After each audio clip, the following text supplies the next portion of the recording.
Good morning, everybody. This is Dr. Rick Wallace dropping in to continue this series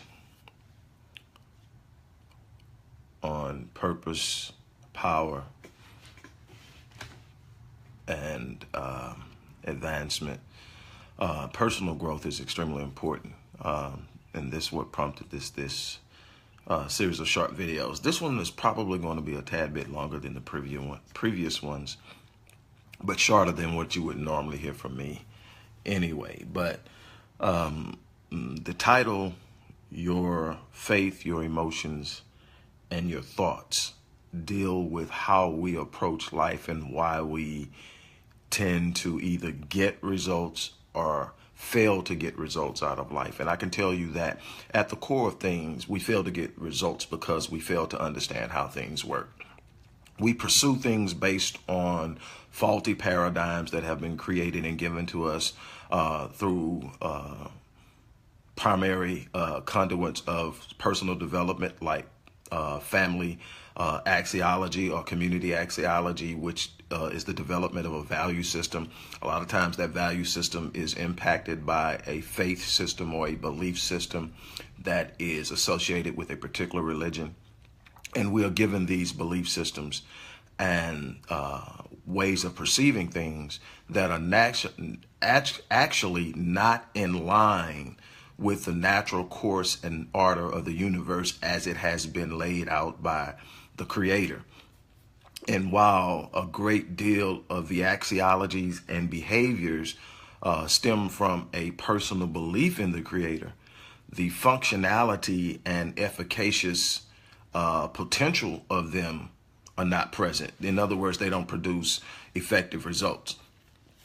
And one of the things that I want to point out is, in years and years and years of just studying human behavior and trying to get an understanding, really embedding myself into first Eurocentric psychology, then Afrocentric psychology, then the whole nature and philosophy associated with the idea of psychology. And the one thing that I learned early on, when really truly starting to center my focus in psychology around traumatic experiences, is that you cannot study traumatic experiences without from a psychological perspective without understanding it from a neurological perspective.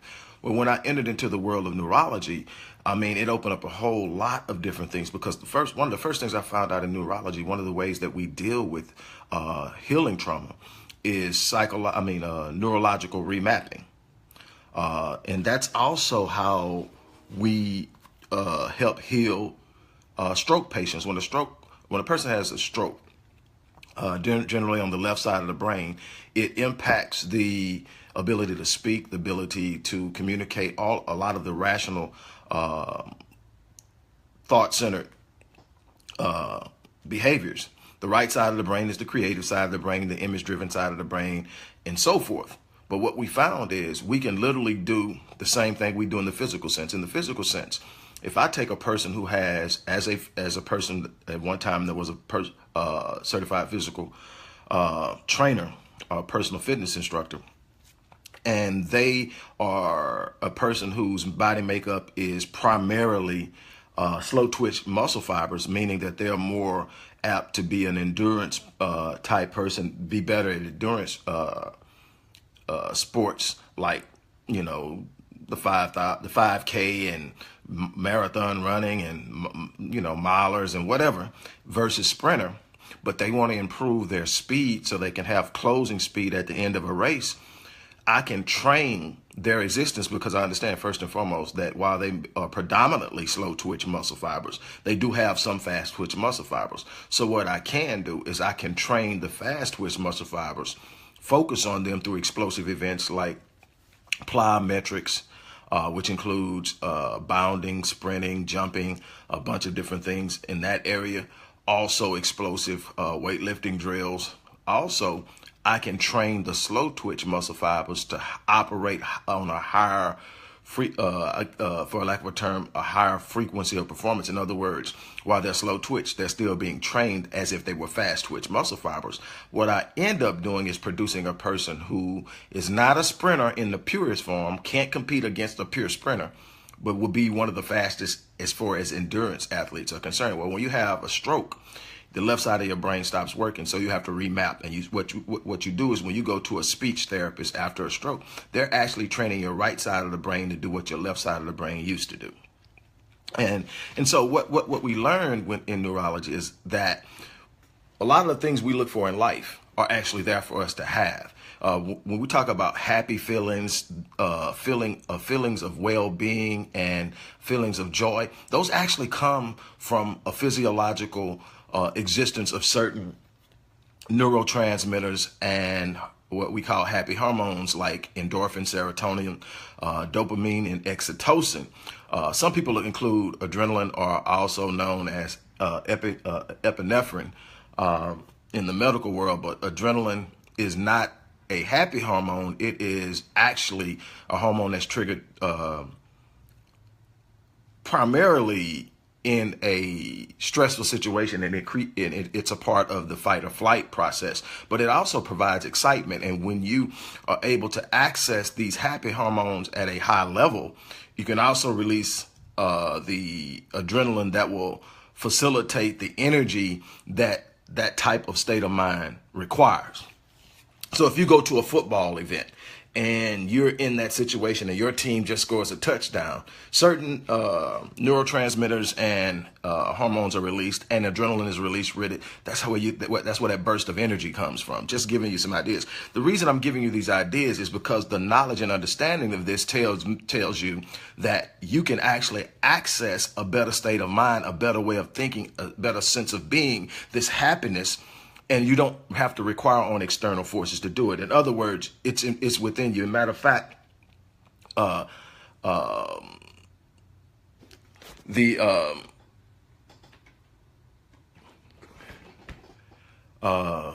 see where I want to go. Okay, let's get to it. Let's shut it down and get to what I really want to get to here, because I don't want this to get too long. But say, for instance, the word endorphins itself.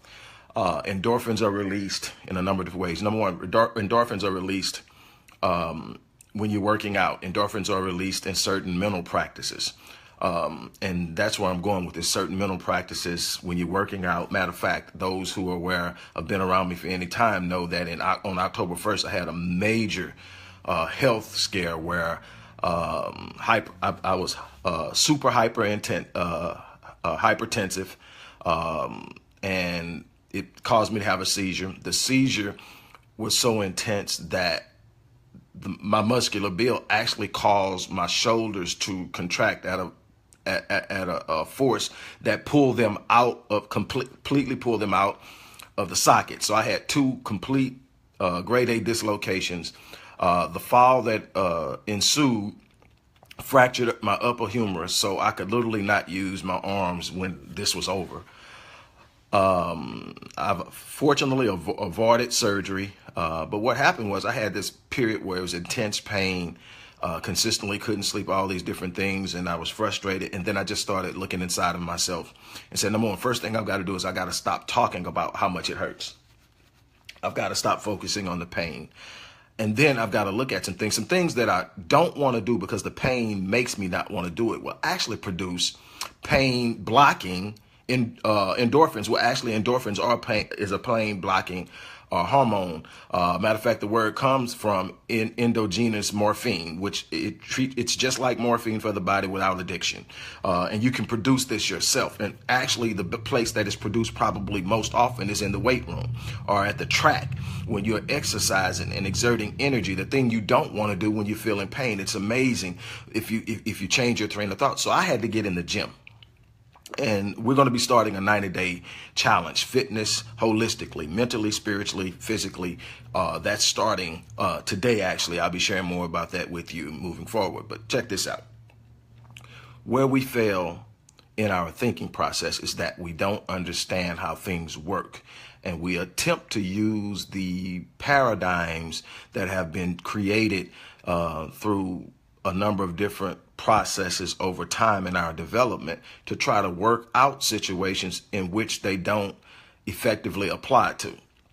For instance, I've studied all the major religions, and all of them have a point of meditation, engagement, prayer, so forth. By far, and one of the problems we have is by far, Christianity is the most fractured of all religions. What I mean by that, it has been split and fractured since its inception so many times. It went from a Roman Catholic center to a Protestant movement or Reformation. And then from that Protestant movement, Reformation, you have unbelievable number of denominations, all with their own perceptions of how things go, all believing that they are right, all believing that this is the way that it's best done. And what happens anytime you take something and you splinter it, you dilute it. What happens that causes things to splinter are differences in opinion. People break up groups and bands and businesses based on differences in philosophy. When you base a split on a difference in philosophy, you come in with a new philosophy that's different than the previous philosophy. And you take some good things with you, but you also bring some bad things, and you leave some good things behind. So the further and further and further you get with these splits, the more diluted the power of something or the effectiveness of something becomes. So now we're talking about something that has been diluted over the course of 2,000 years. And now it's sitting here. And what I find is when the question was asked to me about 5 years ago, why are Christians, especially black Christians, living such defeated lives? It's because they don't understand how things work. See, they have been taught that prayer solves things. Well, prayer is a part of the solution or the resolution process. It's not the whole or the totality. People are trying to put prayer in a situation to impact success. Bishop Bismarck out of Ghana is probably the one who explains this best. But I'm going to do the best I can to take it actually a little bit further than he does. And I'm going to do the best I can with it in a short period of time. Prayer, if we looked at all these different mechanisms that we have at our disposal, they can be looked at as simple and distinct equations that are interconnected. Prayer is a part of the revelation or the understanding or the perceptive equation. It's revelatory. It's meant to gain an understanding. It's meant to create. And whether you're talking about in Christianity, whether you're talking about in Buddhism, whether you're talking about in anything associated with it, it's to open up the mind to understanding. It's to open up the mind to connectivity. It's to connect with the universe, connect with the creator, connect with all the possibilities, open up to what's being taught, what's being shown through the processes of natural life and presented to you through the processes of engagement, personal engagement, through the process of reading scripture, through the process of all these different mechanisms in which knowledge is obtained. Prayer and emotion are part of the revelatory process. Well, how is emotion a part of the revelatory process? Emotion is an indicative mechanism. When you look at emotion,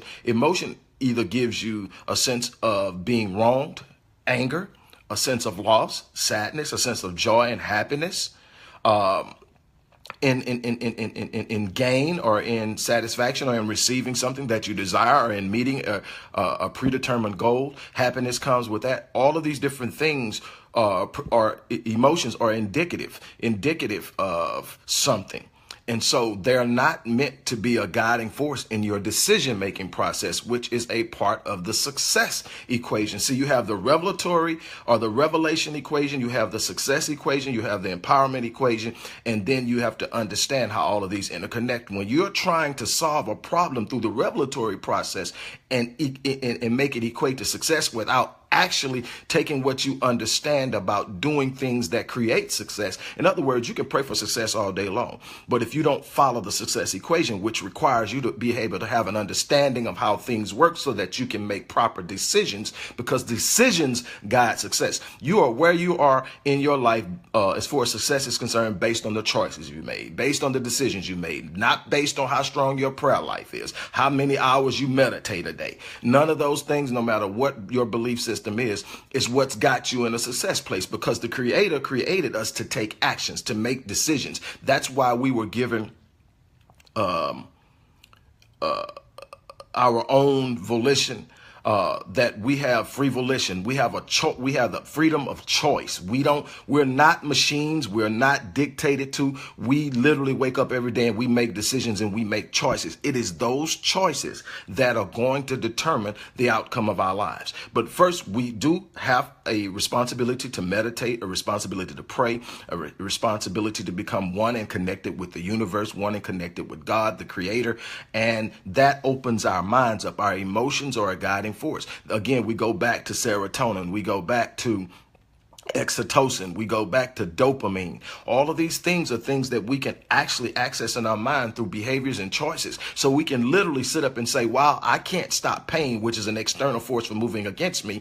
I can minimize pain through my decisions, how I respond to it. I can't stop someone for coming against me and trying to interfere with what I'm doing in my life as far as success, but I can determine how I'm going to respond to it. The more I understand about how things work, the better decisions I make, the better outcome I have. You cannot acquire success solely upon simply having access to the revelatory process. What's been revealed is one thing.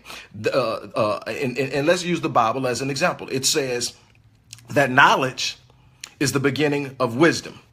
Now check this out. Then another verse says that while wisdom is the principal or supreme thing, the ultimate thing that you aspire to, in all you're getting, get understanding.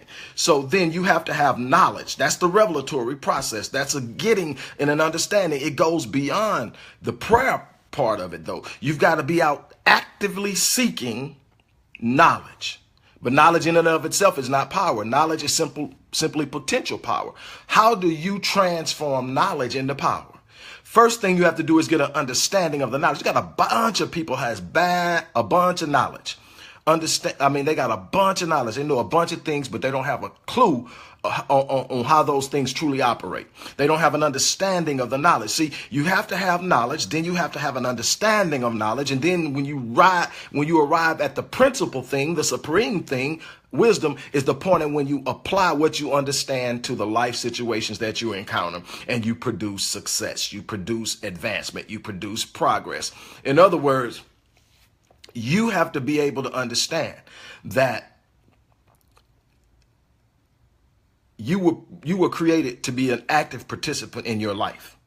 You can't be a passive participant in your life and truly obtain success. You can't sit back and say, I'm going to ask God to fix it. Jesus is going to fix it. Buddha's going to fix it. My meditation is going. No, meditation is a state of mind. Prepares you for a state of mind. It takes you and puts you in a position to where you now know how to actually flow and exist. Prayer is the same way. Prayer brings about a sense of calm.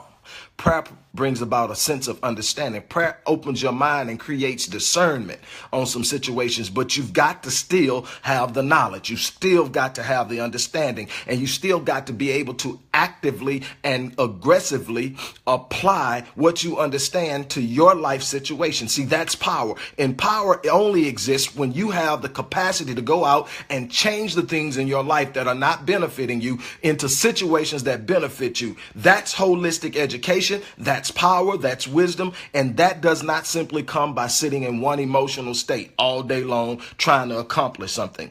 You do not accomplish it. Your faith isn't. Most people try to activate and use their faith through their emotions, and that hence the title. Your faith, your emotions. You try to activate and move your faith in your emotions, but see, faith is a dynamic force, and it operates better out of thoughts because your thoughts actually control your behavior. It is not your emotions. Your emotions control reactions. When you're acting off of your emotions, you're reacting to things instead of responding to things. That's negative. That's never producing anything positive. When you allow your emotions to give you an indication of your reality, then you set your emotions aside, access what you know, activate what you understand, and apply what you've activated. You have wisdom and you have power. And in that, you can change your situations. There's no situation in which you are fixed in that you cannot detach yourself, remove yourself, and elevate yourself out of. You are sitting up with the power at your reach, within your grasp. And you're going to have to develop an understanding of the knowledge that's available, and then make a decision to apply that in your particular situations. And in the applications of what you understand about the knowledge you possess, you move forward. So you have a choice to elevate yourself in knowledge. You have a choice to enhance yourself in understanding. You have a choice to empower yourself in application, which is wisdom and empowerment. You have a choice. So if you're consistently being oppressed, if you're consistently being beaten down, if you're consistently being misused, if you're consistently being stepped on, if you're consistently being hurt, if you're consistently being disappointed, if you're consistently experiencing delay, it's because you don't understand how things work. And because you don't understand how things work, the choices that you are making are not producing the results you desire. You got to change your thinking. And you change your thinking by developing an understanding of the knowledge that is before you. It means absolutely nothing to simply have the knowledge. Absolutely nothing. That's why it says knowledge is the beginning of understanding. The knowledge is the beginning of wisdom. And wisdom is the principal thing, the supreme thing, that thing you got to have in order to be truly empowered. But in all you're getting, get understanding. You've got to have a sense of understanding. You've got to have a desire to understand, because that's one thing we don't have. We're more centered. We've got an idea or a paradigm within us that being right is better than being accurate. Being right is better than understanding. Being right is better than actually progressing. We are so bent on being right that we never truly develop an understanding of how things work, because that means we will at some point have to admit we didn't know in order to receive what we didn't know. We've got to change our approach if we want power. That's it. It was a little longer than I wanted it to be, but I hopefully got the point across. I love you guys. As I always say, I'm going to die on E. I'm going to live life on full, die on empty. I'm not taking one gift, one talent, one dream, one vision, one hope, one aspiration to the grave with me. I will not be an investor in the grave. I promise you, I'm going to die on empty. I dare you. I challenge you. I implore you to do the same thing with your life. Take the potential that is hidden within the DNA of your design, of your natural structure, of who you are as a person, and go get what is yours. Go out and make an impact on the world. Don't be someone that's moved about capriciously by the circumstances in your life. Learn how to engage those circumstances and create positive outcomes. Again, I love you guys. I'm out of here. Peace.